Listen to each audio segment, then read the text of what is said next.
जब भी हम गॉड के बारे में बात करते हैं तो हम ये कहते हैं कि गॉड सब कुछ कर सकते हैं, सब कुछ, राइट। मगर ये फिलोसोफर थॉमस एक्विनस कहते हैं कि तुम्हारा ये सब कुछ कर सकने वाला आइडिया ही गलत है। और यहीं से शुरू होता है द स्टोन पैराडॉक्स। सोचो, अगर तुम गॉड को कहो एक ऐसा पत्थर बनाने को जो दुनिया में कोई नहीं उठा सकता, तो क्या गॉड खुद उस पत्थर को उठा पाएंगे? अगर तुम्हारा जवाब हाँ है तो गॉड एक ऐसा पत्थर नहीं बना सकते जो दुनिया में कोई नहीं उठा सकता। लेकिन अगर तुम्हें लगता है कि गॉड उस पत्थर को नहीं उठा पाएंगे तो फिर गॉड सर्वशक्तिशाली कैसे हुए? मतलब यहाँ दोनों ही केस में ओमनीपोटेंस टूट जाता है। और अगर तुम इस बात से ऑफेंड हो रहे हो तो मुझे नहीं, थॉमस एक्विनस को गाली दो। अफसोस, आज मेरे पास इसका जवाब नहीं है, क्योंकि जवाब तो सवाल का दिया जाता है और ये तो कोई सवाल ही नहीं है। ये एक इलॉजिकल स्टेटमेंट है और साथ में एक कॉन्ट्राडिक्शन भी। कैसे? देखो, इन्होंने बोला अगर गॉड सब कुछ कर सकता है।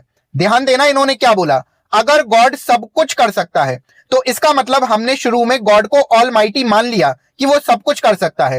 तो अब अगला जुमला ये नहीं हो सकता कि गॉड इनकेपेबल है, यानी वो पत्थर नहीं उठा सकता। इसलिए ये सवाल ही इलॉजिकल है। देखो, मैं इसको आपको एक आसान एग्जांपल से समझाता हूं। अगर मैं आपसे कहूं कि मुझे एक ऐसी लाइट जला के दिखाओ जो 100% अंधेरा करती हो, आप कहोगे मुझसे, ये क्या बात हुई भाई, कहीं पागल तो नहीं हो गए? लाइट की डेफिनेशन ही उजाला करना है। अंधेरा करने वाली लाइट कोई चीज होती ही नहीं है।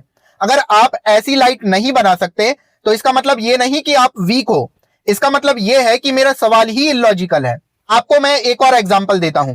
जैसे कोई एक सर्कल शेप को देखकर ये बोले, क्या ये ट्राइंगल हो सकता है? बिल्कुल नहीं।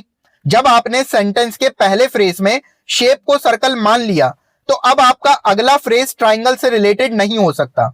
ठीक इसी तरह जब आपने सेंटेंस में ये बोल दिया कि अगर गॉड सब कुछ कर सकता है, तो आपने उसको ऑल माइटी, ऑल पावरफुल मान लिया। आपको यह भी मानना पड़ेगा कि वो पत्थर बना भी सकता है और उसको उठा भी सकता है।